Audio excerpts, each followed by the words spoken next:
Man, lion's mane killed my libido. How many times have you heard that, right? You see this stuff about lion's mane. This is the one I have right here. That it kills your libido. That it's going to turn you into a soy boy or a woman or whatever, right? Have you seen this online? Well, I've seen it, on Reddit, but it seems to be really the only place they talk about it. And then you see some of these other people who talk about it, who aren't even qualified to talk about anything.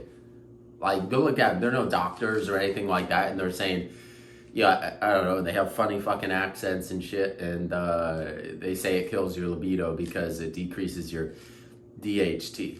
But the funny thing is, with this stuff, that I've actually tried to do some research about it, that I felt kind of the opposite effect, to be honest with you. Comment below if you felt the opposite effect from lion's mane. For me, my energy's been off the wall lately. Like, I might have an energy drink here and there. And, I take L-carnitine as well to help with acetylcholine levels. Just so you know, that's what it helps with.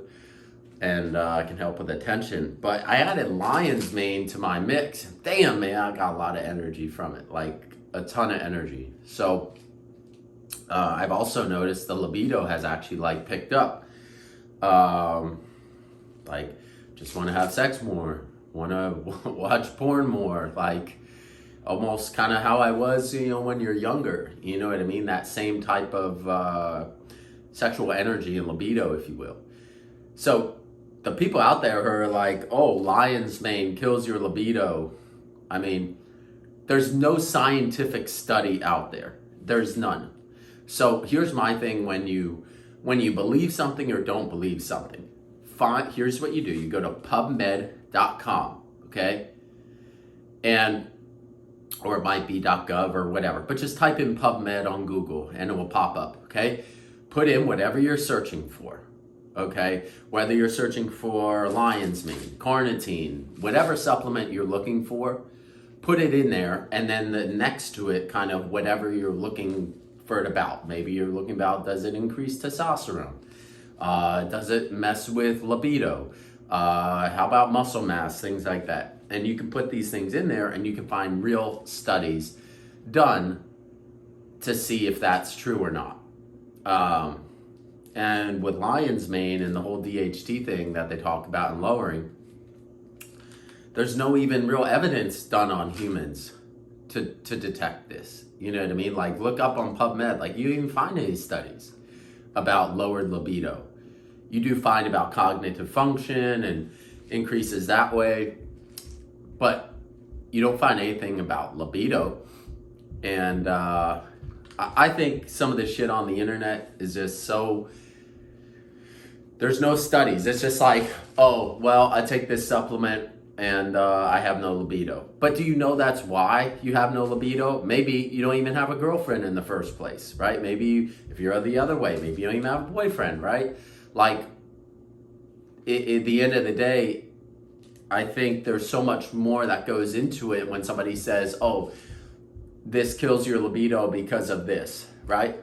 I mean, those people who are probably posting on those forums may not have an active sex life in the first place. You know what I mean? The fact that they're on Reddit on a forum talking about something killing their libido already shows that they probably don't have that much of a life in the first place, right? Because nobody's going to actively go and go to Reddit and talk about that a supplement hurts their libido or something like that, right? If they are active in that department. And if it was that big of a thing, you just stop taking it and all of a sudden, you'd be back to normal. But it doesn't even make that big of an effect. I think it's a lot of the times just random shit people talk about. I even saw one guy, he has a funny accent. He has 20,000 followers or something. Seems like a real idiot in my opinion, because he's talking about all this stuff about lion's mane, but there's no studies to back what he's talking about. He's literally just making a chart and talking about it, but with no studies. I think at the end of the day, you're going to talk about something, you better have some studies to back it up. Show some PubMed studies. Show some real medical studies that have been done about whatever supplement you're talking about, then you can say it does X or it hurts X. But don't just say it does because, I don't know, maybe the manufacturer says it does this, right? Or maybe because you see a post on Reddit. So I guess the whole point of this is don't believe everything that you see. And if you want to try something, give it a try and see how it helps you. There has been studies and showing how it helps, like with your neurons and your brain function and healing maybe some damaged nerves. And I did see some things. I didn't see any study about it, but I did see a YouTube the other day about it increasing penile sensitivity. So it helps with that department. And it makes sense. If it's going to help with your nerves, right? It's going to help with that department too. It's all connected. And I think personally, some things that I've noticed that I've been working on as far as my journey on helping things function a little bit better downstairs is instead of working so much on that circulation part, which obviously makes a big difference and helps, work on the brain, work on those levels. If your dopamine level's low, your libido's gonna lack. If your acetylcholine level is low, you have to understand, if you break everything down and read about it, right?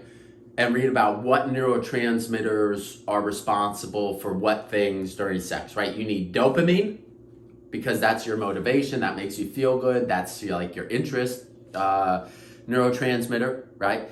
And then what you also need, okay, is you need acetylcholine.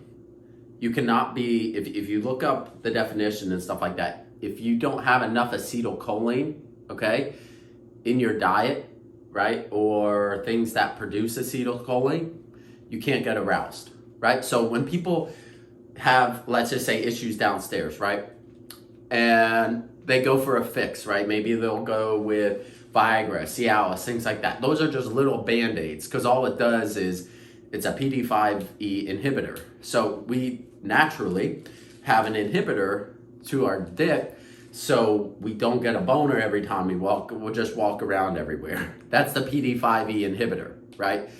You know, and then as soon as you take Viagra or Cialis, okay, all it does is just basically turn off that inhibitor, allowing more flow to come in there, if that makes sense, right?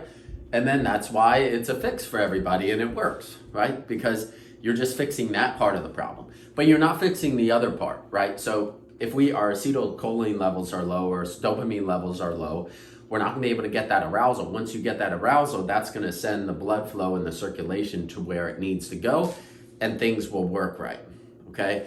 And also, if your dopamine levels are too low, maybe you'll be kind of anxious during this situation and things like that. So what it does is it evens everything out. So, you know, there's alpha GDP, I think it's called. It's a certain form of choline you can take that can help your acetylcholine levels. And I just take myself acetyl L-carnitine for my acetylcholine levels, and I notice that helps a lot. And I guess the point I'm making is, don't believe all the shit that you hear. Do some research on your own and look up some real medical studies before you believe somebody else. And do me a favor, you know, smash that subscribe button, that like button. That really helps me out. I hope this was informative for you. I hope it opened up your eyes to a little bit of things versus just kind of everything that you see on the internet. Just do your research and do your studies before you believe something, so to speak, right? Now, another good thing you can add to your plan, take some magnesium at night. It will help your methylation cycle. It will help reduce your anxiety, help raise your serotonin levels a little bit, and your dopamine as well. So magnesium is great for you as well. So I always take that before you go to bed at night, can kind of like relax you and calm you down. But definitely amped up today, ready to go, kick ass. I have a lot of good motivation, ready to fuck the day up. So thank you so much for checking out my channel. Make sure you like, comment, subscribe. It means a lot trying to build up. So anything you do to help would be greatly appreciated. I hope you have a beautiful day. Take care.